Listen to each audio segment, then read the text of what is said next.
이상에 이런 큰일이 일어났는데 뉴스에는 왜 안 나오지? 동네 사람들은 의아해했습니다. 그런데 오후쯤 되자 이상한 일들이 벌어지기 시작했습니다. 먼저 동사무소에 정장을 입은 외국인들이 찾아왔어요. 그들은 완벽한 한국말을 구사했지만 어딘가 어색한 억양이 있었습니다. 박종식 씨 관련 서류를 검토하러 왔습니다. 죄송한데 신분증 좀 확인할 수 있을까요? 그들이 내민 것은 미국 대사관 직원증이었습니다. 그것도 일반 직원이 아니라 특수 업무를 담당하는 부서의 증명서였어요. 박종식 씨의 주민등록을 말소 처리해 주십시오. 말소요? 그런데 당사자 동의서가 있어야. 이것으로 충분합니다. 구독, 좋아요는 영상 제작에 큰 힘이 됩니다. 서울 외곽, 재개발이 미뤄지고 미뤄져 이제는 아무도 관심조차 갖지 않는 낡은 동네. 골목 어귀에 자리 잡은 한 평짜리 고물상에서 박종식 할아버지는 오늘도 녹슨 철근을 정리하고 있었습니다. 82의 나이에도 불구하고 그의 손놀림은 여전히 정확했죠. 하지만 동네 사람들 눈에 종식 할아버지는 그저 노망난 노인네일 뿐이었습니다. 할아버지, 또 그 낡은 옷 입고 계세요? 지나가던 초등학생이 종식의 군복 점퍼를 보며 킥킥거렸습니다. 그 점퍼 왼쪽 팔에는 색이 바랜 미국 국기 패치가 달려 있었어요. 실밥이 풀어져 너덜너덜하지만 종식은 그 패치만큼은 절대 떼어내지 않았습니다. 이건 말이냐? 이건 아주 소중한 거란다. 종식이 패치를 쓸어내리며 미소를 지었지만 아이들은 이미 뛰어가 버렸습니다. 그는 혼잣말처럼 중얼거렸죠. 1953년 평양 북쪽 산골에서 받은 건데 고물상 안쪽에서 며느리 순이가 나왔습니다. 그녀의 얼굴엔 늘 짜증이 가득했어요. 또 혼자 중얼거리고 계세요? 아버님, 진짜 치매 검사나 받으셔야 할 것 같아요. 나는 멀쩡하다고 했잖아. 멀쩡하다고요? 어제도 동네 김씨 할머니한테 탄피 주면서 무슨 소리 했는지 아세요? 북한군 소총 탄피라고 하면서 귀신 씨나락 까먹는 소리를. 순이는 고개를 저으며 안으로 들어갔습니다. 종식은 쓸쓸한 표정으로 다시 철근을 정리하기 시작했어요. 점심시간이 되자 동네 아이들이 학교에서 돌아오는 길에 고물상 앞을 지나갔습니다. 종식은 늘 그렇듯 아이들을 불러 세웠어요. 얘들아, 잠깐. 에이, 할아버지 또 이상한 거 주려고 하는 거야? 이상한 게 아니라 역사란다. 자, 이것 봐. 종식이 손에 든 것은 녹슨 총검 자루였습니다. 날은 오래전에 부러져 나가고 손잡이만 남아 있었죠. 이 총검 말이야. 1953년 겨울 평양 북쪽 산골에서 내가 직접.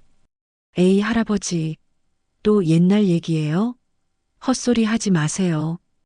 아이들은 웃으며 뛰어가 버렸습니다. 종식은 그 총검 자루를 물끄러미 바라보며 깊은 한숨을 내쉬었어요. 헛소리라. 그때 아들 민수가 회사에서 돌아왔습니다. 40대 중반의 민수는 아버지를 볼 때마다 어깨가 움츠러들었어요. 특히 회사 사람들 앞에서 아버지 얘기가 나올 때면 더욱 그랬죠. 아버지, 또 애들한테 이상한 소리 하셨다면서요? 이상한 소리가 아니라 사실을 말한 거야. 사실이요? 아버지가 전쟁 영웅이었다는 그 소리 말씀하시는 거예요? 동네 사람들이 뭐라고 하는지 아세요? 민수의 목소리가 높아졌습니다. 회사에서도 이상한 소리 들려와요. 우리 아버지가 정신이 이상하다고. 정신이 이상한 게 아니라. 그만하세요. 제발 좀 조용히 사세요. 민수는 화를 내며 집 안으로 들어가 버렸습니다.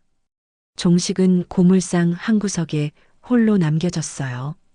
해가 지고 밤이 되자 종식은 고물상 안쪽 작은 방으로 들어갔습니다. 그곳엔 아무도 모르는 그만의 비밀이 있었어요. 낡은 탁자 위에 놓인 오래된 무전기였습니다. 이상하다. 오늘은 신호가 없네. 종식은 무전기 다이얼을 이리저리 돌리며 중얼거렸습니다. 매일 밤 그는 이 무전기 앞에 앉아 무언가를 기다리고 있었어요. 가끔 찍찍거리는 잡음 사이로 들려오는 모스 부호를 받기 위해서였죠. 아직도 살아있구나. 그가 무전기에 대고 뭔가를 송신하기 시작했습니다. 손가락이 능숙하게 모스 부호를 두드렸어요. 마치 수십 년간 해온 일처럼 자연스럽게 말이죠. 밤이 깊어갈수록 종식의 눈빛은 더욱 예리해졌습니다. 낮에 보였던 노망난 노인의 모습은 온데간데 없고 뭔가 다른 사람처럼 변해 있었어요. 내일도 기다려야겠군. 종식은 무전기를 끄고 침대로 향했습니다. 하지만 잠들기 전 그는 베개 밑에서 낡은 사진 한 장을 꺼냈어요. 흑백 사진 속에는 젊은 군인이 미군들과 함께 서 있었습니다. 그 젊은 군인의 얼굴은 지금의 종식과 똑 닮아 있었죠. 그때는 정말 젊었는데 종식은 사진을 가슴에 품고 눈을 감았습니다. 꿈속에서 그는 다시 그 시절로 돌아가 있었어요. 총성이 울려 퍼지고 동료들의 함성이 들려오고 그리고 죽어가는 전우들의 마지막 말들이 귓가에 맴돌았습니다. 그 다음 날 아침 종식은 평소와 다름없이 고물상을 정리하고 있었습니다. 하지만 어딘가 몸이 무겁고 가슴이 답답했어요. 밤새 꾼 꿈 때문인지 아니면 나이가 들어서인지 알 수 없었습니다. 아버님, 아침 드세요. 순이가 밥상을 내왔지만 종식은 식욕이 없었습니다. 괜찮다. 나중에 먹을게. 또 그러세요. 제대로 드셔야 건강하시죠. 순이는 투덜거리며 밥상을 치웠습니다. 종식은 가슴을 쓸어내리며 깊은 숨을 들이마셨어요. 뭔가 이상했습니다. 평소와 다르게 숨이 가빠오는 것 같았거든요. 오후 2시쯤 되었을 때였습니다. 종식이 철근 더미를 정리하다가 갑자기 비틀거렸어요. 어지럼증이 심하게 몰려왔습니다. 이상하네. 그는 고물상 앞 플라스틱 의자에 주저앉았습니다. 하지만 가슴 쪽에서 느껴지는 답답함은 점점 더 심해졌어요. 마치 누군가가 가슴을 꽉 조이는 것 같았습니다. 아프다. 종식이 가슴을 움켜쥐며 신음을 내뱉었습니다. 숨이 제대로 쉬어지지 않았어요. 식은땀이 이마에 맺히기 시작했습니다. 그때 마침 지나가던 옆집 아주머니가 종식의 모습을 보고 깜짝 놀랐어요. 어머, 종식 씨, 왜 그러세요? 가슴이 아파서. 종식의 목소리는 가늘게 떨렸습니다. 아주머니는 급히 휴대폰을 꺼냈어요. 119죠? 응급 상황이에요. 할아버지가 쓰러지셨어요. 신고를 받고 출동한 구급차가 도착하기까지는 시간이 걸렸습니다. 평일 오후라 교통이 복잡했거든요. 종식은 의자에서 바닥으로 미끄러져 내려앉았고 의식이 흐릿해지기 시작했어요. 할아버지, 정신 차리세요. 동네 사람들이 하나둘 모여들었습니다. 하지만 모두들 어찌할 바를 몰랐어요. 그저 구급차가 빨리 오기만을 기다릴 뿐이었습니다. 그런데 그때였습니다. 갑자기 머리 위에서 엄청난 소리가 들려왔어요. 헬기 소리였습니다. 그것도 한 대가 아니라 여러 대의 헬기가 저공 비행을 하고 있었어요. 헬기가 왜 이렇게 낮게 날아가지? 사람들이 고개를 들어 하늘을 바라보았습니다. 그런데 놀랍게도 그 헬기들이 점점 더 낮아지고 있었어요. 마치 착륙을 하려는 것처럼 말이죠. 설마 한 대의 검은색 헬기가 고물상 앞 작은 공터에 착륙했습니다. 바람이 사방으로 일어나며 먼지가 날렸어요. 사람들은 눈을 가리고 뒤로 물러섰습니다. 헬기에서 내린 것은 미군이었습니다. 완전 무장한 미군들이 들것을 들고 뛰어나왔어요. 그들의 움직임은 매우 신속하고 정확했습니다. 박요원 확인, 생명 유지 상태 점검. 한 명의 미군 의무병이 종식에게 달려가 맥박을 재고 산소 마스크를 씌웠습니다. 그의 영어를 알아듣는 사람은 거의 없었지만 긴급 상황이라는 것만은 분명했어요. 이송 준비 완료. 즉시 출발. 미군들이 종식을 들것에 올리고 헬기로 향했습니다. 동네 사람들은 멍하니 그 광경을 바라보고 있었어요. 꿈을 꾸는 것 같았거든요.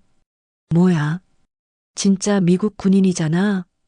왜 종식 씨를 데려가는 거지? 박요원이라고 했나? 종식 씨가 무슨 요원이야? 사람들은 서로 얼굴을 마주보며 당황해했습니다. 평소 조롱받던 고물상 할아버지를 미군이 헬기로 데려간다니 이해할 수 없는 상황이었어요. 헬기가 떠나가자 동네는 순식간에 조용해졌습니다. 하지만 사람들의 마음은 전혀 조용하지 않았어요. 모두들 무슨 일인지 궁금해했습니다. 아무래도 이상해. 종식 씨가 정말 뭔가 특별한 사람이었나? 그런데 왜 우리한테는 말 안 했을까? 혹시 진짜로 전쟁 때 뭔가 했던 건 아닐까? 사람들은 웅성거리며 각자 집으로 돌아갔습니다. 하지만 마음 한구석에는 의문이 남아 있었어요. 평소 허풍쟁이로 여겼던 종식 할아버지가 정말 뭔가 숨기고 있었던 건 아닐까 하는 생각이 들었거든요. 그날 저녁 동네 전체가 술렁였습니다. 종식이 헬기로 이송된 일이 입소문을 타고 퍼졌어요. 사람들은 카페에 모여 그 일에 대해 이야기했습니다. 내가 직접 봤는데 정말 미군 헬기였어. 그냥 헬기가 아니라 군용 헬기 말이야. 그럼 완전 무장한 군인들이 내렸다고. 한편 종식의 아들 민수와 며느리 순이는 큰 충격을 받았습니다. 아버지가 갑자기 쓰러진 것도 놀라운데 미군이 헬기로 데려갔다니 믿을 수 없었어요. 여보, 이게 무슨 일이야? 나도 모르겠어. 아버지가 도대체 뭘 하셨던 분이길래. 민수는 고개를 저었습니다. 지금까지 아버지를 그냥 늙은 고물상 주인으로만 알고 있었는데 이상한 일이 벌어지고 있었어요. 밤이 되자 고물상은 텅 비어 있었습니다. 종식이 매일 밤 켜두던 무전기도 조용했어요. 하지만 어둠 속에서 그 무전기가 갑자기 삐삐 소리를 내며 불빛을 깜빡였습니다. 누군가가 신호를 보내고 있었던 것입니다. 다음 날 아침 동네는 완전히 뒤바뀌어 있었습니다. 종식이 헬기로 이송된 소식이 인근 지역까지 퍼져나갔거든요. 하지만 정작 언론에서는 이 일에 대해 전혀 보도하지 않았습니다. 마치 아무 일도 없었던 것처럼 말이죠. 이상해. 이런 큰일이 일어났는데 뉴스에는 왜 안 나오지? 동네 사람들은 의아해했습니다. 미군 헬기가 민간 지역에 착륙한 것은 분명 뉴스거리인데 어디서도 관련 보도를 찾을 수 없었어요. 그런데 오후쯤 되자 이상한 일들이 벌어지기 시작했습니다. 먼저 동사무소에 정장을 입은 외국인들이 찾아왔어요. 그들은 완벽한 한국말을 구사했지만 어딘가 어색한 억양이 있었습니다. 박종식 씨 관련 서류를 검토하러 왔습니다. 동사무소 직원은 당황했어요. 외국인이 주민등록 업무에 관여한다는 것은 전례가 없는 일이었거든요. 죄송한데 신분증 좀 확인할 수 있을까요? 그들이 내민 것은 미국 대사관 직원증이었습니다. 그것도 일반 직원이 아니라 특수 업무를 담당하는 부서의 증명서였어요. 박종식 씨의 주민등록을 말소 처리해 주십시오. 말소요? 그런데 당사자 동의서가 있어야. 이것으로 충분합니다. 그들이 내민 문서에는 한국 정부와 미국 정부의 공식 인장이 찍혀 있었습니다. 동사무소 직원은 할 말을 잃었어요. 이런 일은 처음 겪는 것이었거든요. 한편 고물상에서는 더욱 놀라운 일이 벌어지고 있었습니다. 검은색 승용차 여러 대가 골목 입구를 막고 정체불명의 사람들이 고물상 안으로 들어가고 있었어요. 저기 뭐 하는 거야? 국정원인가? 옷차림 봐. 동네 사람들이 멀찍이서 지켜보았습니다. 그 사람들은 매우 체계적으로 움직였어요. 마치 미리 계획된 작업을 수행하는 것 같았습니다. 고물상 안에서는 상자들이 계속 나왔습니다. 종식이 쌓아둔 고철 더미 사이에서 발견된 것들이었어요. 문서 상자, 낡은 가방, 그리고 뭔가 무거워 보이는 금속 상자까지 있었습니다. 아버지가 이런 걸 숨겨두셨다고? 민수가 멀뚱멀뚱 바라보고 있었습니다. 평생 함께 살았는데도 전혀 몰랐던 일이었어요. 아버지가 도대체 뭘 하던 분이었는지 알 수가 없었습니다. 그때 한 명의 한국인이 민수에게 다가왔습니다. 국정원 요원으로 보였어요. 박민수 씨시죠? 잠깐 말씀드릴 게 있습니다. 네, 저는 뭘 잘못한 게 없는데요. 잘못하신 건 없습니다. 다만 아버님에 관해 설명드릴 일이 있어서요. 민수는 긴장했습니다. 무슨 일인지 알 수 없었지만 심상치 않은 분위기였거든요. 아버님은 일반인이 아니셨습니다. 무슨 말씀이세요? 자세한 내용은 말씀드릴 수 없지만 국가기밀과 관련된 분이셨어요. 민수는 어리둥절했습니다. 아버지가 국가기밀과 관련이 있다니 믿을 수 없는 말이었어요. 그러던 중 또 다른 검은 승용차가 도착했습니다. 이번에는 미국인들이었어요. 그중 한 명이 민수에게 다가와 한국말로 말했습니다. 안녕하세요. 저는 미국 대사관에서 왔습니다. 그의 한국말은 유창했지만 확실히 외국인이었어요. 당신 아버지는 6.25 이후 CIA의 비밀 요원이었습니다. CIA요? 민수의 목소리가 떨렸습니다. 아버지가 CIA 요원이었다니 영화에서나 나올 법한 이야기였어요. 아시아 전체의 안전을 지키는 일을 하셨습니다. 매우 중요한 임무였죠. 미국인은 진지한 표정으로 말했습니다. 그런데 왜 지금까지 몰랐을까요? 기밀 유지가 필요했기 때문입니다. 하지만 이제 상황이 바뀌었어요. 그때 작업하던 사람들이 고물상 천장에서 뭔가를 발견했습니다. 천장 널빤지 사이에 숨겨진 금고가 있었던 것입니다. 뭔가 나왔습니다. 그들이 금고를 열자 안에서 여러 가지 물건들이 나왔어요. 낡은 지령문들, 암호가 적힌 수첩, 그리고 놀랍게도 오래된 권총 한 자루였습니다. 이건 M1911이네요. 미국인이 권총을 확인하며 말했습니다. 1950년대에 지급된 것 같습니다. 또한 오래된 필름통도 있었어요. 그 필름을 현상해 보니 놀라운 사진들이 나왔습니다. 젊은 종식이 미군들과 함께 작전을 수행하는 모습이었어요. 이 사진들 봐주세요. 사진 속 종식은 지금과는 완전히 다른 모습이었습니다. 날카로운 눈빛과 당당한 자세, 그리고 미군들과 어깨를 나란히 하며 서 있는 모습이 인상적이었어요. 정말 아버지가 맞나요?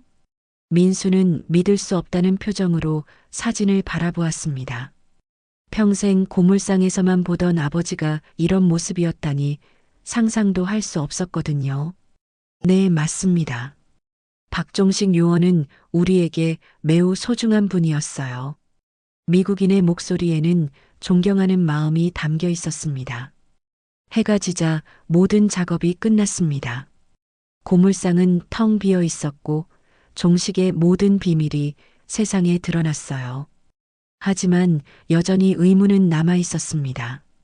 왜 지금까지 숨기고 살았을까? 그리고 지금 어디에 있을까?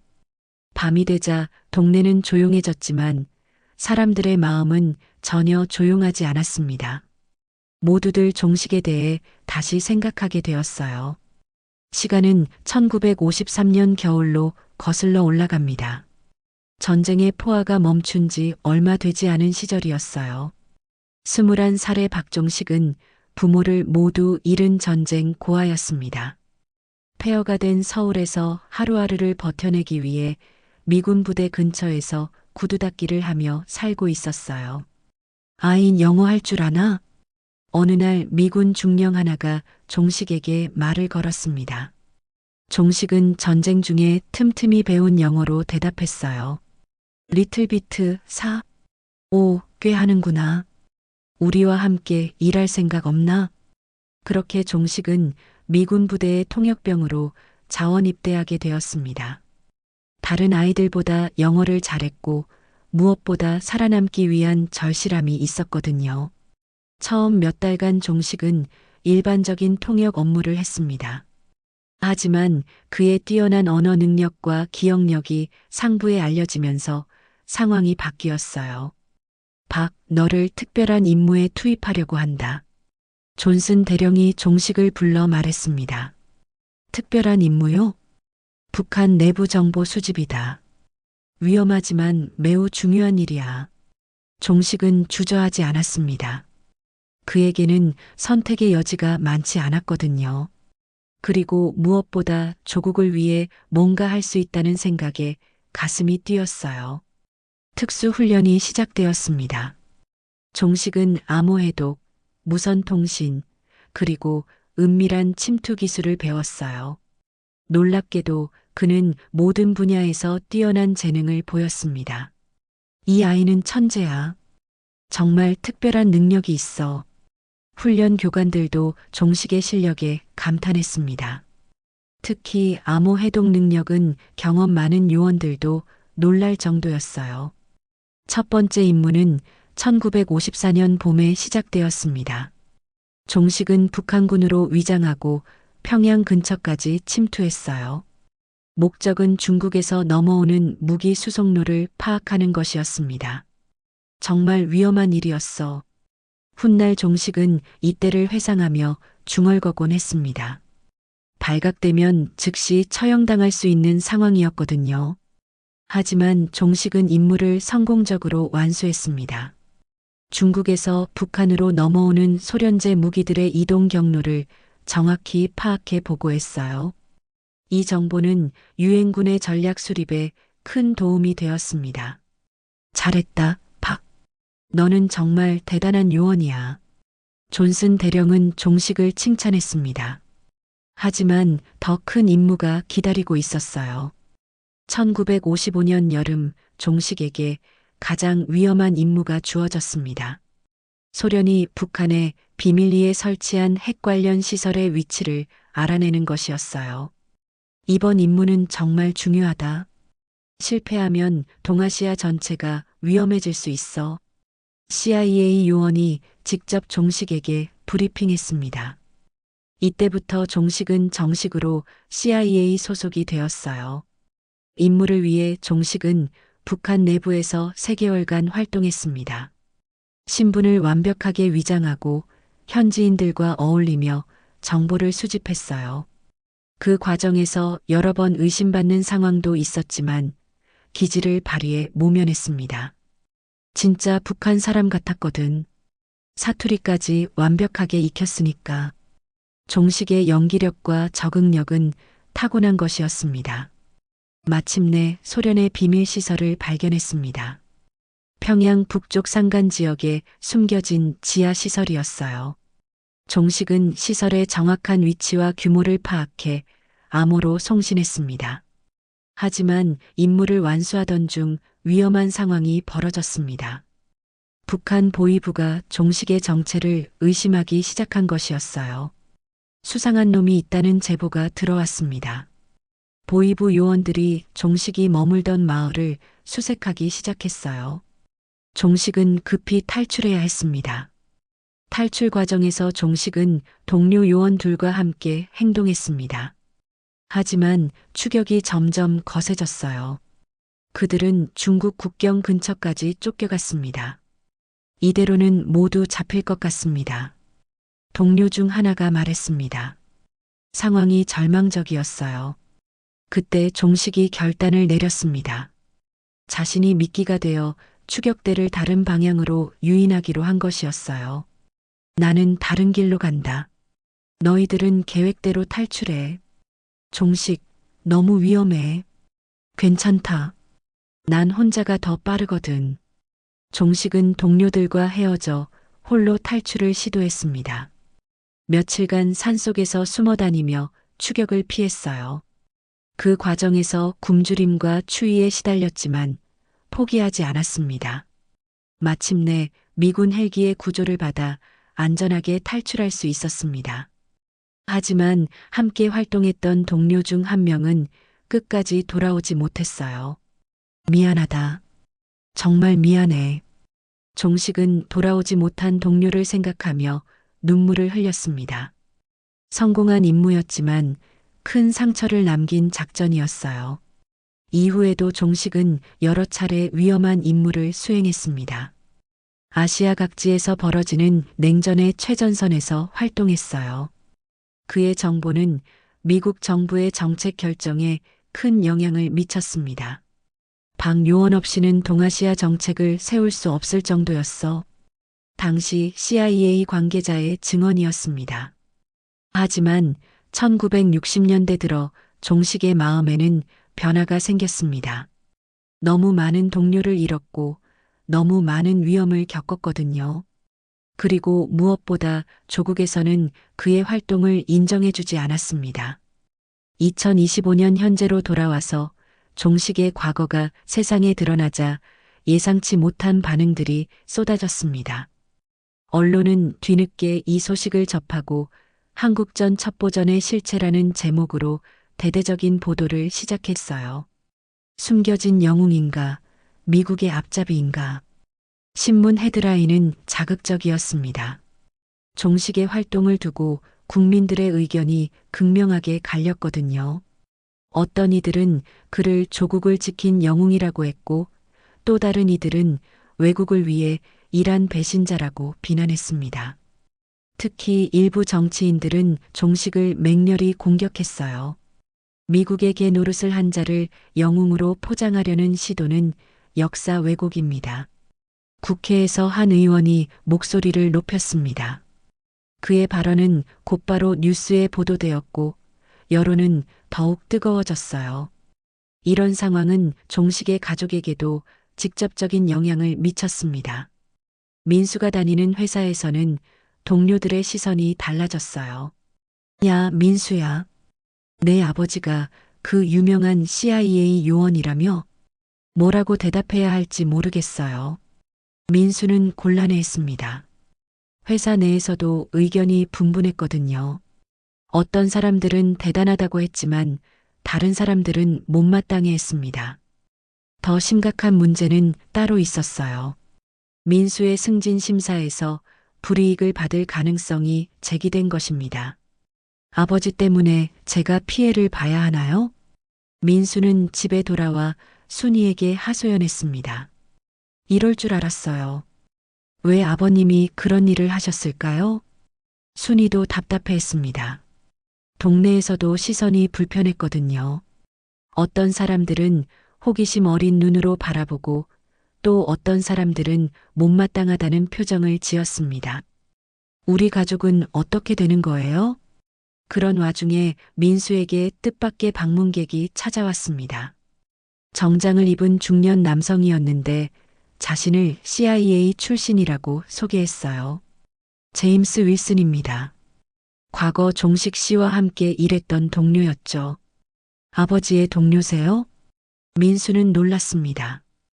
외국인이 직접 찾아온 것도 신기했지만 아버지의 과거 동료라니 믿기지 않았어요. 종식은 제가 만난 요원 중 가장 뛰어난 사람이었습니다. 그리고 가장 양심적인 사람이기도 했어요. 윌슨의 목소리에는 진심이 담겨 있었습니다. 양심적이라는 게 무슨 뜻인가요?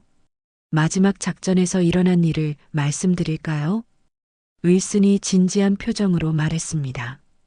그는 1965년 종식의 마지막 임무에 대해 들려주기 시작했어요. 그때는 베트남 전쟁이 한창이던 시절이었습니다. 북한이 베트콩에게 무기를 지원한다는 정보가 있었어요. 종식에게 주어진 임무는 그 무기 수송로를 차단하는 것이었습니다. 하지만 작전 중에 예상치 못한 상황이 벌어졌어요. 무기 수송 차량을 추격하던 중 민간인들이 탄 버스와 충돌할 뻔했습니다. 그 순간 종식은 중요한 선택을 해야 했어요. 임무를 계속 수행할 것인가 아니면 민간인을 구할 것인가. 종식은 주저하지 않고 민간인을 구하는 쪽을 선택했습니다. 종식은 지시를 어기고 단독으로 행동했습니다. 무기 수송 차량을 놓치더라도 무고한 민간인들을 구하려고 했던 것이죠. 그 과정에서 함께 작전에 참여했던 동료 3명을 잃었습니다. 윌슨의 목소리가 낮아졌습니다. 종식은 그 일로 큰 충격을 받았어요. 자신 때문에 동료들이 죽었다고 생각했거든요. 그날 이후 종식은 완전히 변했습니다. 더 이상 위험한 임무를 수행하려 하지 않았고 결국 요원 활동을 그만두게 되었어요. 미국 정부는 그를 영웅으로 인정했습니다. 하지만 한국에서는 달랐죠. 당시 한국 정부는 종식의 활동을 공개적으로 인정하지 않았습니다. 냉전 상황에서 민감한 문제였거든요. 그래서 아버지가 숨어 사신 건가요? 그렇습니다. 종식은 평생 그날의 죄책감을 안고 살았어요. 윌슨은 계속해서 말했습니다. 하지만 그가 구한 민간인들 중에는 어린아이들도 많았습니다. 그들이 지금 어른이 되어 각자의 삶을 살고 있어요. 민수는 복잡한 심정이었습니다. 아버지가 영웅적인 일을 했다는 것은 자랑스러웠지만 그로 인해 겪어야 하는 현실적인 어려움도 있었거든요. 그런데 왜 지금 이런 일들이 벌어지는 건가요?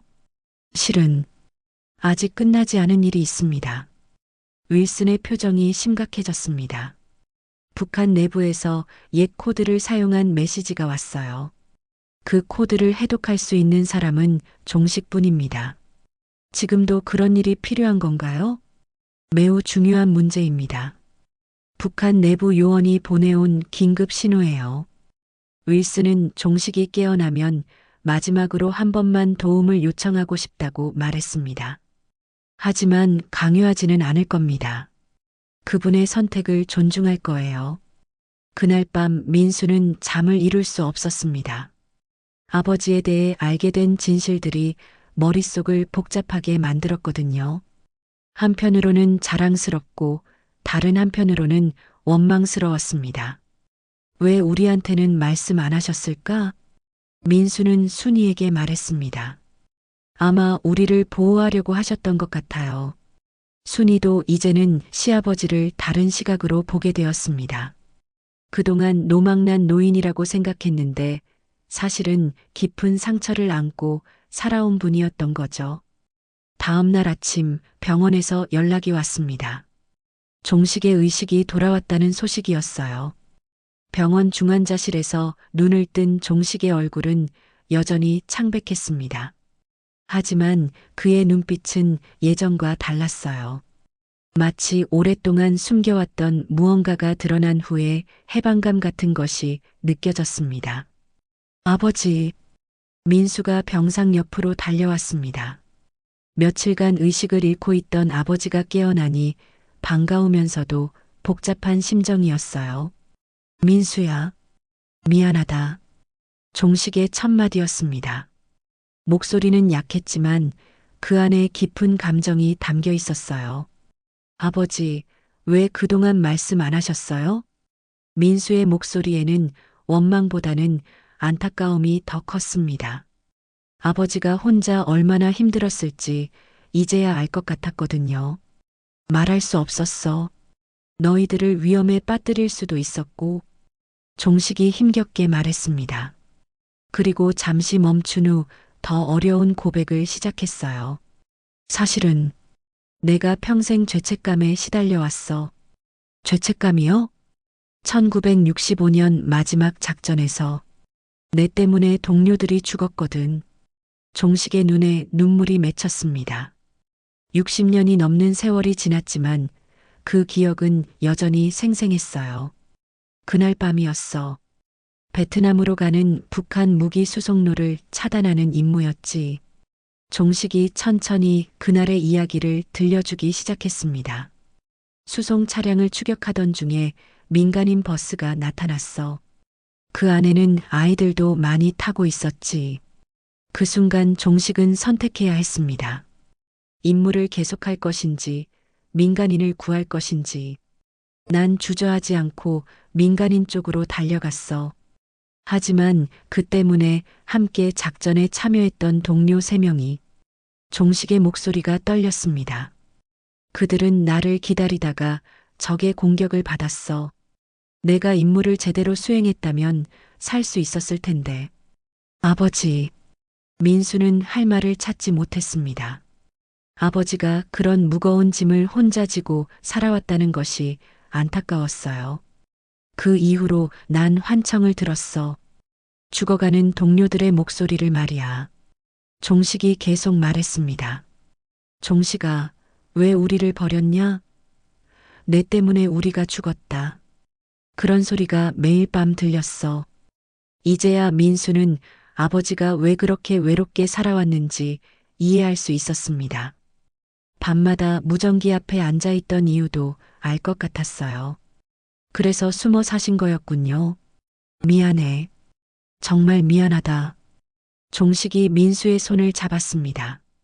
그의 손은 차갑고 떨리고 있었어요. 그때 병실 문이 열리고 윌슨이 들어왔습니다. 그는 종식을 보자 반가운 표정을 지었어요. 종식 깨어났구나. 제임스? 오랜만이야. 두 사람은 마치 오랜 친구처럼 인사를 나누었습니다. 민수는 그런 아버지의 모습이 신기했어요. 평소에는 볼 수 없던 모습이었거든요. 종식, 미안하지만 중요한 얘기가 있어. 윌슨의 표정이 심각해졌습니다.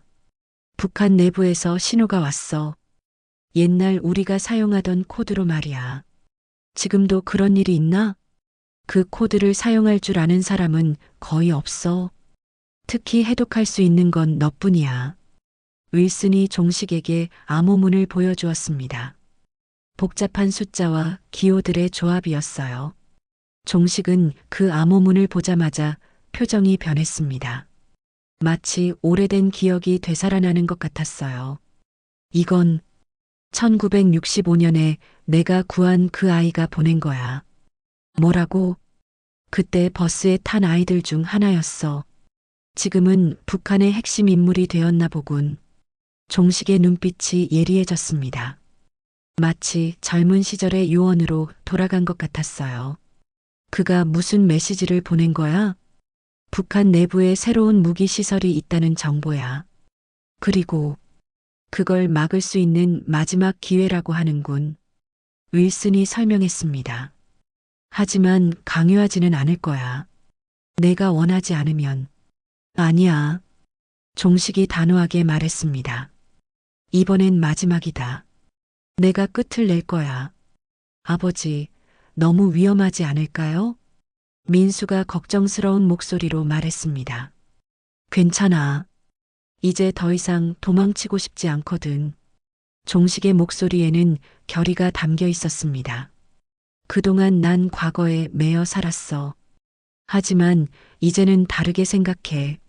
내가 구한 그 아이가 지금 나에게 도움을 요청하고 있잖아. 종식이 윌슨을 바라보며 말했습니다. 그건 내가 그때 옳은 선택을 했다는 증거야. 임무보다 사람의 생명이 더 소중하다고 생각한 건 말이야.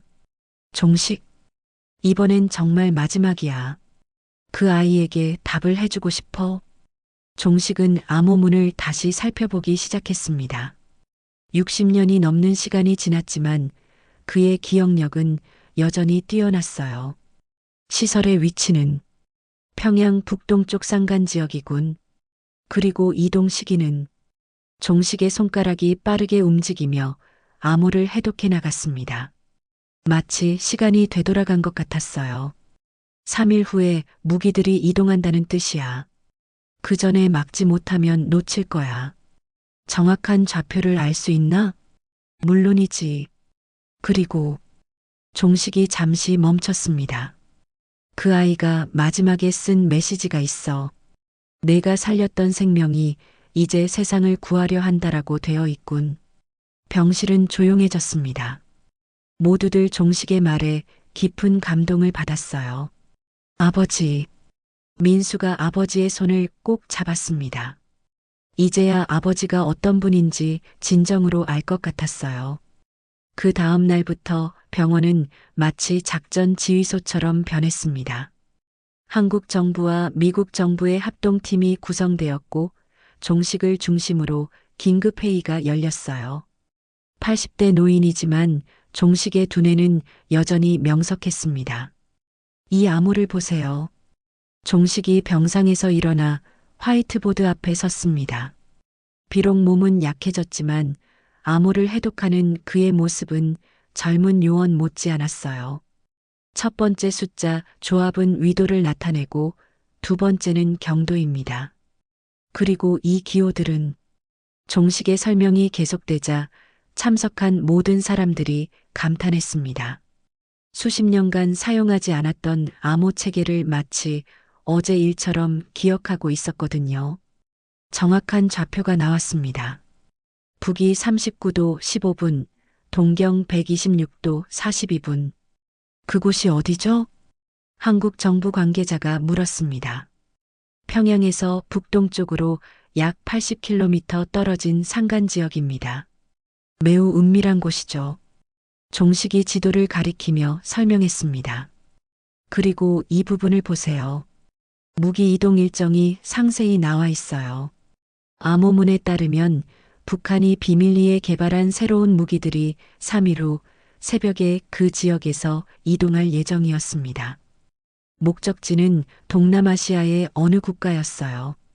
이걸 막지 못하면 지역 전체의 안보가 위험해질 수 있습니다. CIA 요원이 심각한 표정으로 말했습니다. 하지만 문제가 있어요. 한국군 장성이 고개를 저었습니다. 그 지역은 접근이 거의 불가능합니다.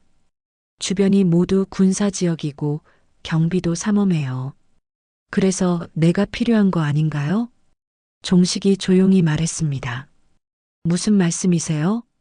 그 아이.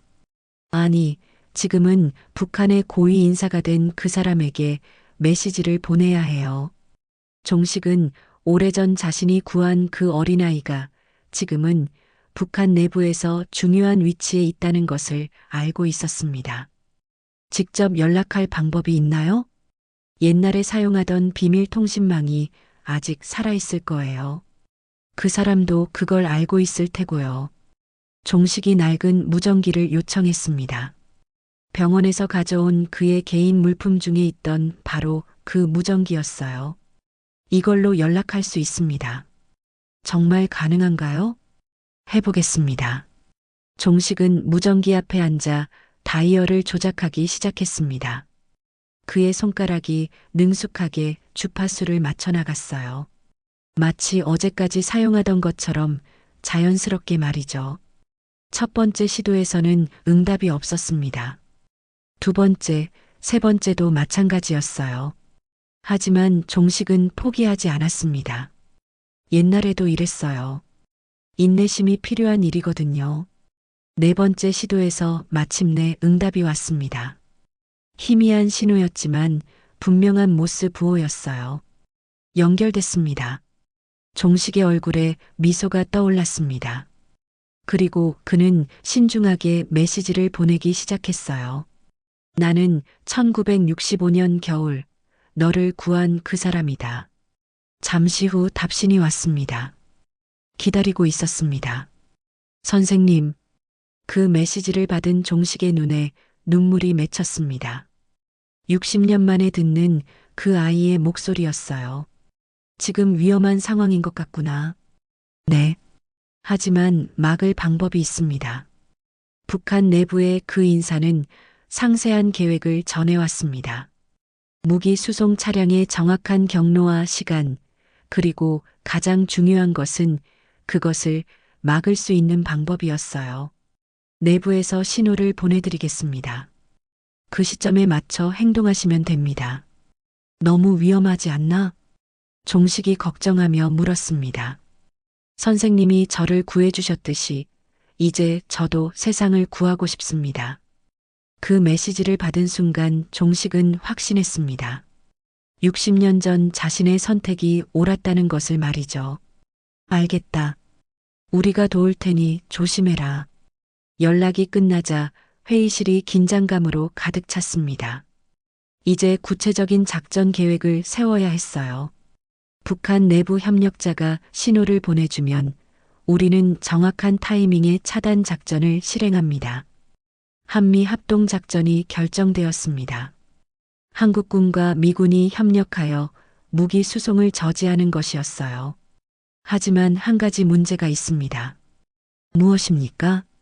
그 내부 협력자의 안전을 보장할 방법이 없어요. 모두들 침묵했습니다. 작전이 성공하더라도 북한 내부의 그 사람은 위험에 처할 수밖에 없었거든요. 그 사람도 각오하고 있을 거야. 종식이 조용히 말했습니다. 60년 전 내가 그랬듯이 때로는 더 큰 것을 위해 위험을 감수해야 할 때가 있어. 그날 밤 종식은 마지막 메시지를 보냈습니다. 내가 살았다는 건 내가 옳았다는 증거다. 하지만 이제는 끝내자. 선생님도 조심하세요. 그리고 감사합니다. 마지막 교신이 끝나고 종식은 무전기를 끄고 창밖을 바라보았습니다. 서울의 야경이 아름다웠어요. 자신이 평생 지키려 했던 이 땅의 모습이었습니다. 이제 정말 끝이구나. 종식이 혼잣말로 중얼거렸습니다. 그의 표정에는 평온함이 깃들어 있었어요. 마치 오랜 짐을 내려놓은 것 같았습니다. 다음 날 새벽 작전이 시작되었습니다. 한미 합동부대는 북한 내부에서 오는 신호를 기다리며 대기했어요. 그리고 종식은 병원에서 그 모든 과정을 지켜보고 있었습니다. 성공할 거야. 종식이 확신에 찬 목소리로 말했습니다. 그의 마지막 임무가 시작된 것이었어요. 새벽 4시 30분 북한 내부에서 신호가 왔습니다. 무기 수송 차량들이 예정된 경로로 이동을 시작했다는 메시지였어요. 한미 합동작전팀은 즉시 행동에 들어갔습니다. 신호 확인, 작전 개시, 지휘관의 명령과 함께 정밀 타격이 시작되었습니다. 북한의 비밀 무기 수송로가 완전히 차단되었어요. 몇 시간에 걸친 작전은 완벽하게 성공했습니다. 임무 완료. 무기 이동 루트 완전 차단 확인. 병원에서 작전 상황을 지켜보던 종식의 얼굴에 안도의 표정이 떠올랐습니다. 마침내 자신의 마지막 임무를 완수한 것이었어요. 잘했어. 정말 잘했다. 종식이 작게 중얼거렸습니다. 그런데 그의 목소리가 점점 약해지고 있었어요. 며칠간의 긴장과 과로가 82세의 몸에는 너무 큰 부담이었던 것입니다. 아버지, 괜찮으세요? 민수가 급히 다가왔습니다. 종식의 얼굴이 창백해지고 있었거든요. 괜찮다. 이제 정말 괜찮아. 종식이 미소를 지으며 말했습니다. 그 미소에는 평생을 짓눌러왔던 죄책감에서 벗어난 해방감이 담겨 있었어요. 아버지, 정말 자랑스러워요. 민수의 목소리가 떨렸습니다. 이제야 아버지가 어떤 분인지 진정으로 알게 되었거든요. 미안했다, 민수야. 그동안 숨기고 살아서. 아니에요. 이해해요. 우리를 지키려고 하신 거잖아요. 하지만 종식의 상태는 점점 악화되고 있었습니다. 마지막 힘을 다해 임무를 완수한 후 그의 몸은 한계에 달했어요. 의사 선생님, 간호사가 급히 의료진을 불렀습니다. 종식의 맥박이 불규칙해지고 있었거든요. 할아버지, 힘내세요. 병실에 모인 모든 사람들이 종식을 걱정했습니다. 하지만 종식은 오히려 평온해 보였어요. 이제 동료들에게 면목이 서는구나. 종식이 천장을 바라보며 말했습니다. 마치 오래전 죽어간 동료들의 모습이 보이는 것 같았어요. 60년 동안 미안했다고 전해다오. 이제야 제대로 된 일을 했다고. 그날 밤 늦게 종식은 조용히 눈을 감았습니다. 마지막 순간까지 그의 얼굴에는 평화로운 미소가 떠나지 않았어요. 평생 짊어지고 살아온 무거운 짐을 마침내 내려놓은 것 같았습니다. 3일 후 고물상이 있던 터에는 작은 추모비가 세워졌습니다. 정부에서 공식적으로 설치한 것이었어요. 비석에는 간단한 글귀가 새겨져 있었습니다. 자유를 지킨 숨은 영웅 박종식을 기리며. 추모식에는 동네 주민들뿐만 아니라 정부 관계자들과 미국 대사관 직원들도 참석했습니다. 평생 조롱받으며 살았던 고물상 할아버지의 진짜 모습을 이제야 알게 된 사람들이었어요. 종식 씨가 정말 대단한 분이셨구나. 우리가 몰라봤어. 정말 미안해. 동네 사람들은 진심으로 반성하고 있었습니다. 그동안 얼마나 편견을 가지고 있었는지 깨닫게 되었거든요. 추모식이 한창일 때였습니다. 갑자기 하늘에서 헬기 소리가 들려왔어요. 주한미군 기지에서 출발한 헬기 한 대가 저공 비행을 하며 추모비 위로 다가오고 있었습니다. 헬기가 뭔가 떨어뜨리는 것 같은데? 사람들이 고개를 들어 하늘을 바라보았습니다. 헬기에서 천천히 내려오는 것은 미국 성족이었어요. 바람에 펄럭이며 추모비 앞에 떨어졌습니다. 박종식 요원에게, 자유를 지킨 영웅에게 경의를 표합니다. 헬기에서 확성기를 통해 들려오는 목소리였습니다. 영어였지만 모든 사람들이 그 의미를 이해할 수 있었어요. 눈물을 흘리며 고개를 숙이는 사람들. 그 중에는 평생 종식을 몰라준 것을 후회하는 동네 주민들도 있었고, 아버지를 제대로 이해하지 못했던 것을 뉘우치는 민수도 있었습니다. 아버지, 이제야 알겠어요. 당신이 정말 어떤 분이었는지. 민수가 추모비 앞에 무릎을 꿇고 말했습니다. 그의 손에는 아버지가 남긴 낡은 무전기가 들려 있었어요. 이제부터는 자랑스럽게 살겠습니다. 당신의 아들이라는 것을 숨기지 않고요. 바람이 불어와 성조기와 태극기가 함께 펄럭였습니다. 두 나라의 국기가 나란히 바람에 흔들리는 모습이 매우 상징적이었어요. 그날 이후 고물상터는 작은 기념 공원으로 바뀌었습니다. 종식의 이야기를 알리는 안내판도 설치되었어요. 많은 사람들이 찾아와 그의 이야기를 듣고 감동을 받았습니다. 특히 젊은 사람들이 많이 찾아왔어요. 평범해 보이는 사람도 얼마나 큰 일을 할 수 있는지, 그리고 진정한 영웅이란 무엇인지를 배우기 위해서였습니다. 할아버지가 정말 멋있어. 아이들도 이제는 종식의 이야기를 듣고 감탄했습니다. 예전에 조롱했던 것을 부끄러워하며 앞으로는 사람을 겉모습으로 판단하지 않겠다고 다짐했어요. 민수는 아버지의 유품 중에서 몇 가지를 기념관에 기증했습니다. 낡은 무전기, 오래된 사진들, 그리고 그 유명한 미국 국기 패치가 달린 군복 점퍼까지 말이죠. 아버지가 지키려 했던 것들을 저도 계속 지켜나가겠습니다.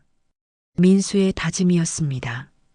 해가 지고 석양이 아름답게 물들 때 기념공원은 고요했습니다. 하지만 그 고요함 속에는 깊은 의미가 담겨 있었어요. 한 사람의 숭고한 희생과 헌신이 만들어낸 평화였습니다. 바람이 불어와 태극기와 성조기를 다시 한번 펄럭였습니다.